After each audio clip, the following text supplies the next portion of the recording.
ba'du. Minasyaitonirrajim. Bismillahirrahmanirrahim. Alhamdulillahirabbil alamin arrahmanirrahim maliki yaumiddin. Iyyaka na'budu wa iyyaka nasta'in ihdinas siratal mustaqim. Siratal ladzina an'amta 'alaihim ghairil maghdubi 'alaihim waladdallin. Amin. Allahumma sholli ala Muhammad wa Muhammad kama shallaita ala Ibrahim wa ala Ibrahim wa barik wa sallim innaka Hamidum Majid. Ya, baik Bapak Ibu sekalian, pada pagi hari ini kita lanjutkan kembali mutolaah kita dari buku Barokatud Doa atau keberkatan doa, ya, yang mana sebelum puasa kemarin ya kita sudah sampai pada halaman 27 ya.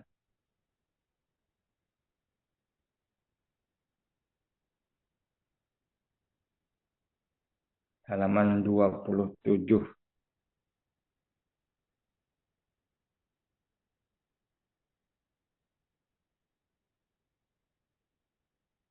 Masih.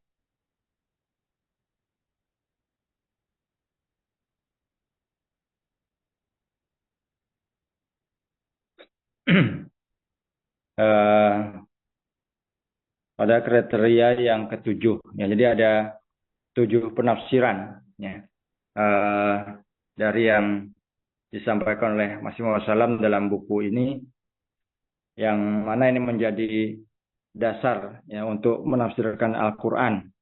Ini yang disanggah oleh Masih Wasallam dalam buku ini untuk mengulangi. Yang pertama itu, kriteria pertama untuk penafsiran Al-Quran itu adalah Al-Quran itu sendiri ya. Seperti yang lalu sudah kita sampaikan bahwa Al-Quran itu akan menafsirkan ya, ayatnya itu dengan ayat yang lain atau surah yang satu dengan surah yang lain, jadi saling berkaitan, saling ada keterikatan ya. Jadi yang satu menafsirkan yang lain. Kemudian kriteria yang kedua adalah tafsir dari Rasulullah SAW. Jadi tafsir dari Rasulullah itu yang kedua.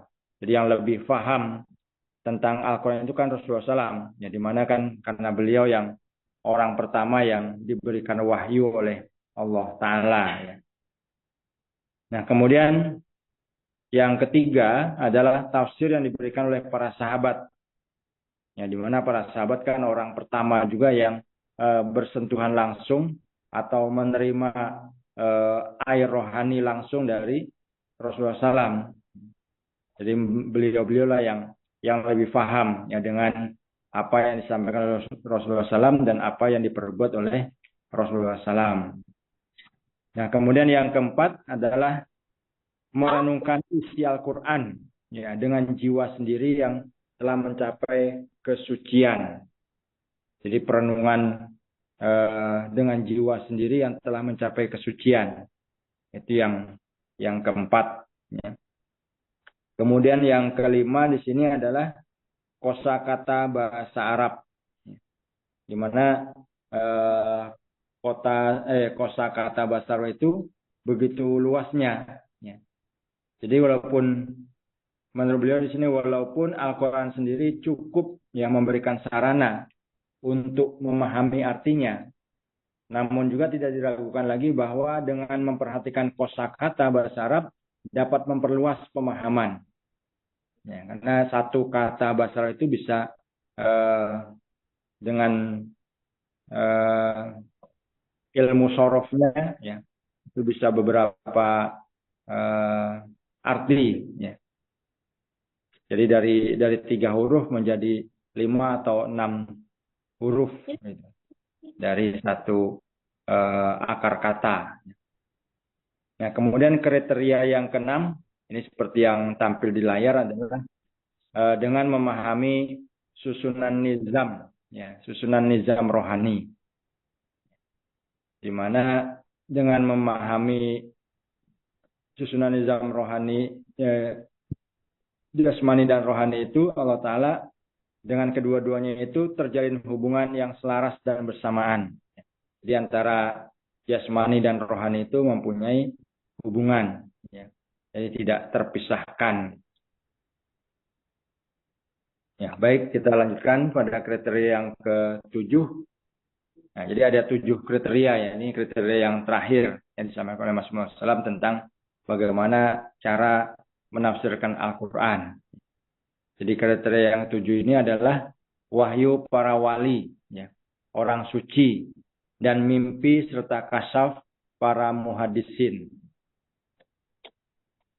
Jadi para wali, orang suci, ya, itu akan mendapatkan wahyu, yang akan mendapatkan mimpi atau mendapatkan kasyaf, ya, dari Allah Ta'ala. Sini beliau menulis kriteria ini seolah-olah mencakup seluruh kriteria, ya. Karena penerima wahyu muhadisah, ya, muhaddasiyah, ya, merupakan refleksi yang benar dari Rasulullah SAW yang diikutinya. Ya. Jadi penerimaan wahyu itu merupakan refleksi yang benar dari Rasulullah SAW. Jadi mereka mendapatkan wahyu juga seperti yang diterima oleh Rasulullah SAW, tapi bukan berarti merubah, ya, atau menambahi dan sebagainya. Nah, di sini beliau menulis seorang muhaddas, ya, melakukan peranan seorang nabi, ya. Hanya saja ia tidak mempunyai peraturan sendiri. Jadi seorang muhaddas itu, ya, seolah-olah mempunyai peranan sebagai seorang nabi, ya, karena mereka mendapatkan wahyu, mendapatkan kasyaf, mendapatkan mimpi, ya, tetapi mereka nggak punya peraturan. Nah, jadi semua sifat itu diberikan kepada seorang muhaddas kecuali sifat kenabian. Jadi sifat-sifat nabi itu diberikan, ya, kepada seorang muhaddas, ya, kecuali cuman kenabian saja yang tidak diberikan. Dan seorang muhaddas tidak membawa peraturan baru. Ya. Jadi seorang muhaddas tidak membawa peraturan baru. Kepadanya diperlihatkan ajaran yang benar. Ya. Tidak hanya itu saja, tapi semua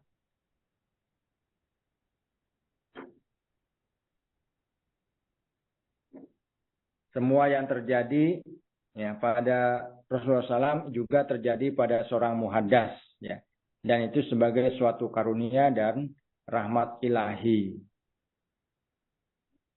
Nah, jadi seorang muhaddas itu akan mendapatkan semua yang terjadi, ya, pada diri seorang nabi. Karena itu merupakan satu karunia, ya. Satu karunia bahwa kebenaran seorang nabi itu sendiri, kan itu. Jadi bukan hanya nabi sendiri yang menerima langsung, ya, kasyaf atau mimpi atau wahyu, tapi juga para pengikutnya yang suci juga mendapatkannya, dan itu sebagai suatu karunia, ya, dan rahmat dari Allah Subhanahu wa Ta'ala. Halaman berikutnya.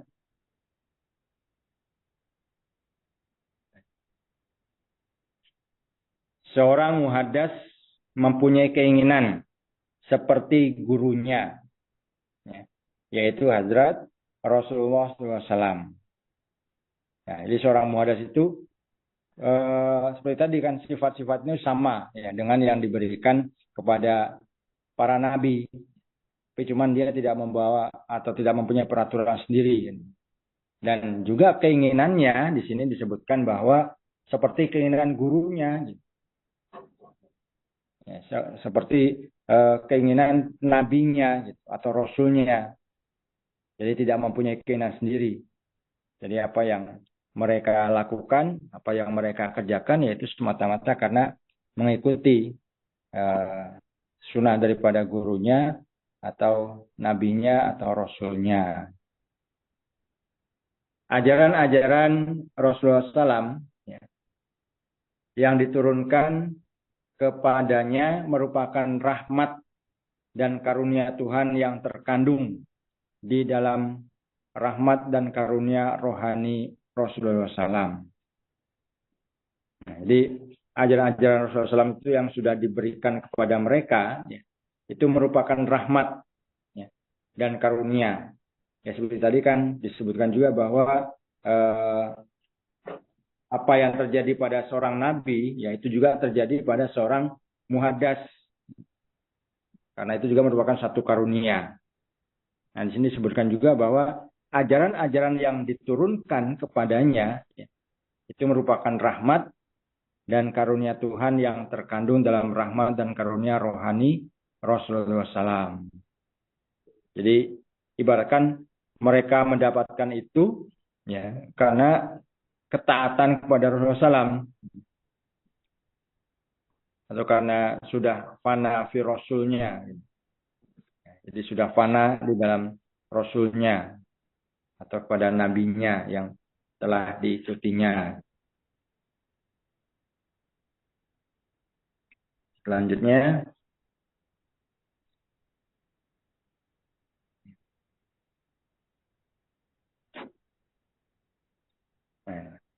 muhadas, ya, berbicara tidak sembarangan, ya, tetapi berdasarkan pengetahuan dan pengalaman.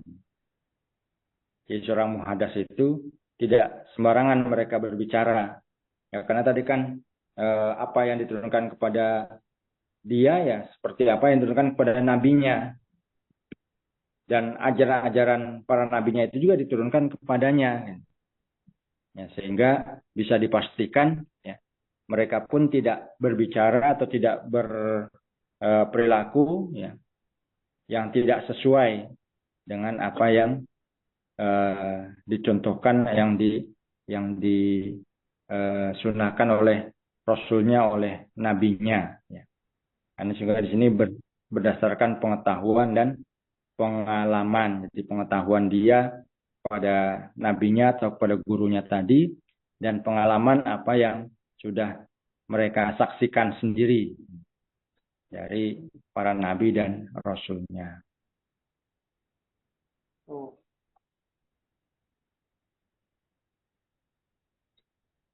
Terus selanjutnya, ya Tuhan melihat dan mendengar. Ya. Jadi Tuhan itu melihat dan mendengar. Ya. Jalan ini masih terbuka bagi umat Rasulullah SAW. Nah, jadi jalan ini, pokoknya jalan muhaddas tadi itu masih tetap terbuka sampai sekarang, ya, bagi umat Rasulullah SAW. Jadi satu hal yang tidak mungkin, ya. Satu hal yang tidak mungkin bahwa pewaris hakiki dari Rasulullah SAW itu tidak ada lagi di dunia. Ntar mau ikut ke mau ke warung kan?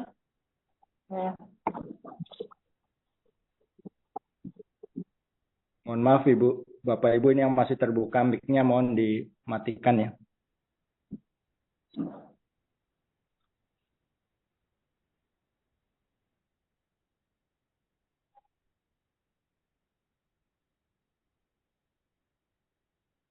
Ya, jadi jalan ini masih terbuka bagi umat Rasulullah SAW. Ya. Jadi satu hal yang tidak mungkin adalah bahwa pewaris hakiki, ya, pewaris hakiki dari Rasulullah SAW tidak ada lagi di dunia ini. Ya. Jadi maksudnya di sini satu hal yang tidak mungkin. Ya. Jadi maksudnya ya pewaris Rasul itu akan tetap ada, kan itu. Karena tadi kan disebutkan bahwa jalan ini masih terbuka bagi umat Rasulullah. Jadi orang yang berpandangan bahwa tidak akan ada lagi wahyu, tidak akan ada lagi kasaf atau lain-lainnya itu setelah Rasulullah SAW itu sangat sangat tidak betul. Nah, jadi yang akan mewarisi, ya, para yang akan mewarisi Rasulullah SAW itu siapa di sini? Yang disebutkan oleh beliau di sini, siapakah yang bisa menjadi ahli warisnya? Jadi ahli waris maksudnya yang akan mewarisi dari ajaran Rasulullah SAW. yang akan menjadi pengikut sejatinya. Sini beliau bersabda, bukanlah hamba-hamba duniawi ya, yang tertarik akan gemerlapnya dunia dan kehidupannya hanya untuk mencari ketenaran belaka. Nah, tentunya tidak akan bisa ini orang yang mereka tertarik kepada gemerlapnya dunia. Jadi mereka mencari kehidupan itu hanya untuk ketenaran.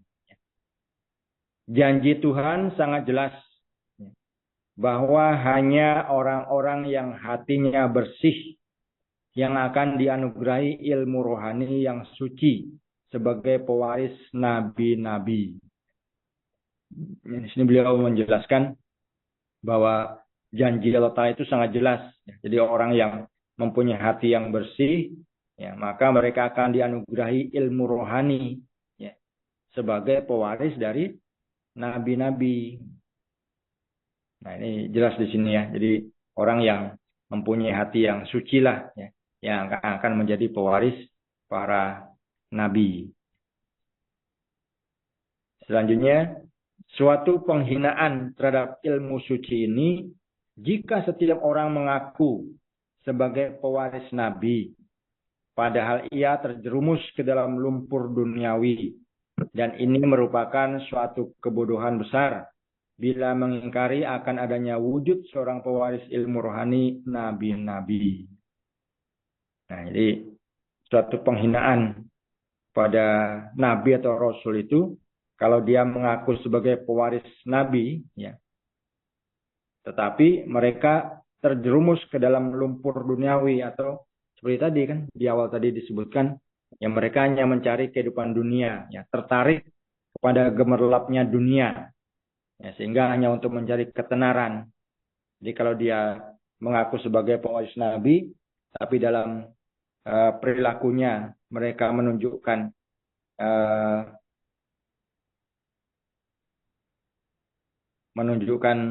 kecintanya kepada dunia, ya, maka bukan disebut sebagai pewaris para nabi.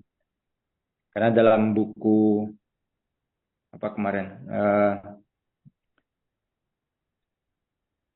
Siratul Abdal itu ya disebutkan bahwa seorang muslim kan mereka akan jauh ya dari dunia atau meninggalkan dunianya untuk mereka mendekat kepada Tuhannya atau kepada Allah Ta'ala.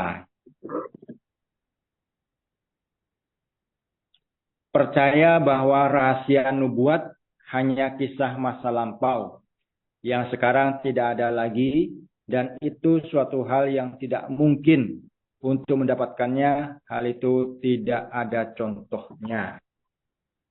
Nah, jadi kalau hanya mengkisahkan saja ya bahwa orang-orang terdahulu itu mendapatkan rahasia nubuat, mendapatkan ilmu, mendapatkan kasyaf, mendapatkan wahyu dan sebagainya, itu hanya sebagai hanya sebatas dongeng ya. Hanya sebatas cerita ya. Ya. Maka itu tidak benar kan. Karena seperti tadi disebutkan bahwa ya Rasulullah Allah Ta'ala itu membuka pintu selebar-lebarnya kepada setiap hamba yang suci untuk mendapatkan hal yang sama ya, dengan yang diikutinya. Ya, karena kita mengikuti Rasul ya, maka kita akan sebagai Rasul-Rasul kecil ya. Atau kita sebagai umatnya masih maut, berarti kan masih maut kecil. Nah, cuman kita tidak bisa membuat aturan baru. Apa yang dialami oleh beliau-beliau ya kita alami juga dalam kehidupan kita.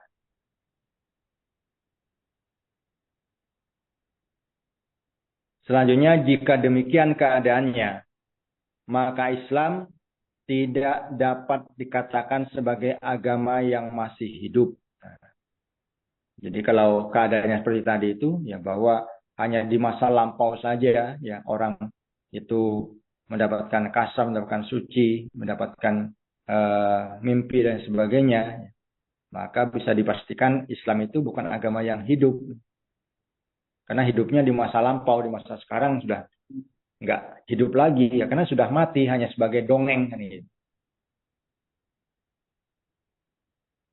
Jadi Islam akan menjadi agama yang mati seperti agama-agama lainnya. Dan masalah kenabian juga hanya akan menjadi kisah umat terdahulu. Jam berapa sholatnya sih? Yang biasa lalai terus lah.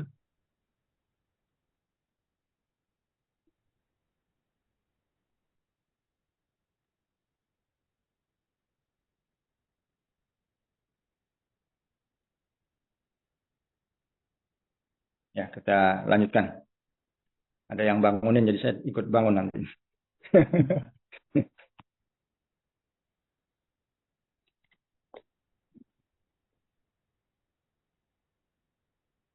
Ya, jadi sini disebutkan tadi bahwa masalah kenabian ya itu akan menjadi kisah ya umat terdahulu saja kalau gitu kan.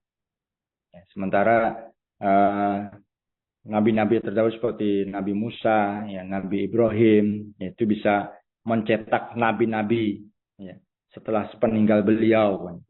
Ini yang nabi yang paling sempurna ya. Kenapa tidak kan itu? Tentunya harus banyak ya yang menjadi seperti beliau kan. Ya kan seorang guru itu ya guru yang hebat itu bisa mencetak muridnya itu sebagai guru-guru juga kan. Ya, kalau sebagai guru yang hebat, profesor yang banyak kan, guru besar, tapi tidak bisa mencetak guru besar lagi, jadi kan dipertanyakan ilmunya.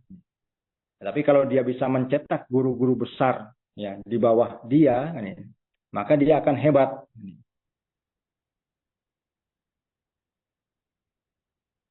Nah, jadi Allah Ta'ala tidak menginginkan demikian. Ya. Karena dia tahu bahwa bukti kebenaran Islam sebagai agama yang hidup dan hakikat nubuat yang meyakinkan akan terus berdiri. Nah, jadi Allah Ta'ala ini maha tahu kebenaran Islam itu sebagai agama yang hidup, ya, sehingga hakikat nubuat itu akan terus ya diberikan. Ya, bukti-buktinya dapat membungkam mulut orang-orang yang mengingkari wahyu di setiap zaman. Silsilah ini akan terus berlangsung dalam bentuk muhaddisin. Ya. Demikianlah dia berbuat. Jadi muhaddisin itu akan terus tetap ada ya sampai kapanpun. Nah, di sini beliau sampaikan siapakah muhaddisin itu? Ya. Mereka adalah orang-orang yang menerima wahyu ilahi. Ya. Nah, jadi seorang muhaddas itu adalah orang yang menerima wahyu ilahi. Ya. Jadi wahyu yang sudah diterima oleh Rasul, ya, oleh Nabi, ya, diterima lagi oleh beliau-beliau, gitu. Bukan wahyu yang baru. Pikiran dan jiwa mereka serupa dengan pikiran dan jiwa nabi-nabi. Nah, jadi seorang muhaddas tadi itu, pikiran mereka dan jiwa mereka itu serupa dengan pikiran dan jiwa nabi. Tadi kan disebutkan bahwa keinginan mereka ya sama dengan keinginan gurunya. Mereka merupakan tanda hidup bagi sifat-sifat kenabian yang ajaib. Ya, supaya masalah turunnya wahyu ilahi yang sangat halus ini jangan hanya tinggal dongeng belaka. Nah, jadi merupakan tanda yang hidup ya dari kenabian itu kalau ya para pengikutnya, para muridnya juga mendapatkan hal yang sama. Gitu. Seperti tadi disebutkan ya, seorang profesor itu harus bisa mencetak profesor-profesor yang lainnya. Gitu. Bukan hanya cukup di dia saja profesornya, tapi supaya mahasiswinya pun yang menjadi profesor juga ya, di bawah bimbingan dia. Ya, sehingga tidak hanya sebagai dongeng apa yang mereka dapatkan atau apa yang mereka dengar, tapi mereka saksikan sendiri dan mereka rasakan sendiri ya, manfaat dari apa yang sudah mereka ikuti itu.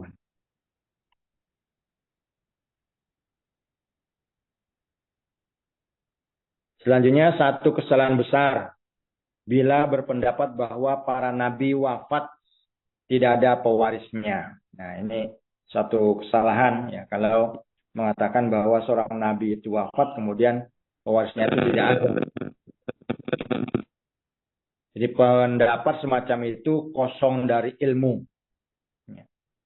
Pewaris rohani dari para nabi terus lahir pada setiap satu abad sesuai dengan keperluan. Nah, jadi pewaris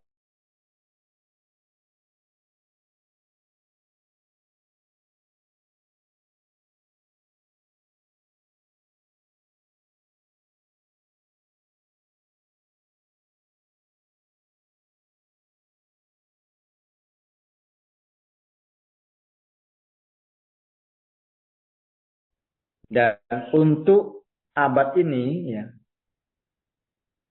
Dan untuk abad ini Allah Ta'ala telah mengutus hamba yang lemah ini ya, untuk memperbaiki kesalahan-kesalahan yang telah merasuk ke dalam keyakinan umat Islam di zaman ini.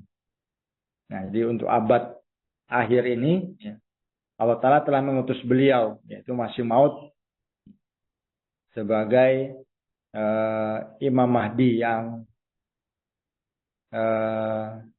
akan memperbaiki kesalahan-kesalahan ya, yang telah merasuk dalam keyakinan umat Islam di akhir zaman ini. Nah, beliau akan memperbaiki ya, kesalahan-kesalahan itu. Kesalahan tersebut tidak dapat dihapus tanpa karunia Allah Ta'ala. Ya. Nah, jadi kesalahan yang sudah merasuk ke dalam keyakinan umat Islam itu tidak bisa dihapus atau tidak bisa dihilangkan tanpa karunia. Jadi kalau dia mendapatkan karunia ya, untuk menghilangkan itu, maka mereka dapat. Tapi kalau tidak ya, bagaimanapun usahanya ya, karena karunia tidak dia peroleh, ya, tidak akan bisa terlaksana. Nah, kemudian di sini beliau sampaikan juga bahwa kebesaran, keagungan, dan hakikat Islam dapat dibuktikan dengan tanda-tanda ilahi yang segar. Nah, ini kan muhaddas tadi kan sebagai tanda hidupnya agama, hidupnya Islam. Makanya di sini disebutkan bahwa kebesaran dan keagungan serta hakikat Islam itu dibuktikan dengan tanda-tanda yang segar yang akan terus menyirami ya, hati sanubari umat manusia. Seperti hanya hujan ya.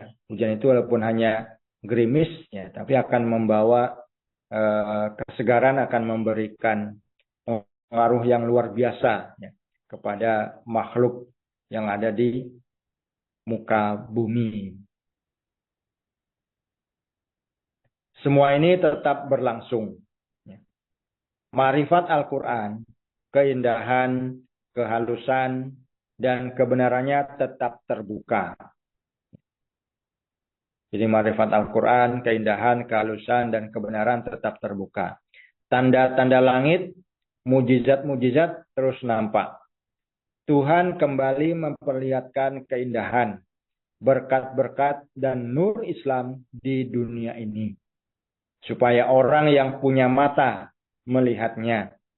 Orang-orang yang punya semangat mencari kebenaran datang bertanya. Orang-orang yang punya kecintaan kepada Allah Ta'ala dan Rasulnya datang mencoba. Dan biarlah mereka masuk jemaat yang diridhoinya. Jemaat yang didirikan oleh Allah Ta'ala. Ya, jadi dengan Allah Ta'ala memberikan anugerah ya kepada sanubari orang-orang yang berhati suci tadi, yang kemudian mereka mencari kebenaran dan mereka mempunyai kecintaan yang tulus kepada Allah Ta'ala dan juga mereka datang pada Rasulnya, maka akhirnya mereka akan tergabung ya ke dalam jemaat yang diridhoi oleh Allah Ta'ala, jemaat yang didirikan oleh Allah Subhanahu wa Ta'ala. Ya, baik Bapak Ibu, mungkin sampai di sini ya mutolak kita pada pagi hari ini. Jadi tadi saya ulangi lagi untuk 7 kriteria yang disampaikan oleh Masih Maud yang berkenaan dengan Al-Quran. Jadi yang pertama adalah Al-Quran itu sendiri. Ya. Kemudian yang kedua adalah tafsir dari Rasulullah. Kemudian tafsir dari para sahabat. Kemudian dengan perenungan hati yang suci, ya, yang telah mendapatkan kesucian dari Allah Subhanahu wa Ta'ala. Kemudian yang kelimanya adalah kosakata bahasa Arab. Ya. Kemudian yang keenam adalah susunan nizam jasmani dan rohani. Dan yang ketujuh adalah para muhadisin, yaitu wahyu, para wali, orang suci, dan orang-orang yang mendapatkan mimpi dan kasaf ya, bagi para muhadisin. Dan tadi disebutkan juga oleh Masih Maud Salam bahwa bukti kebenaran agama itu adalah ya terus terpeliharanya. Ya.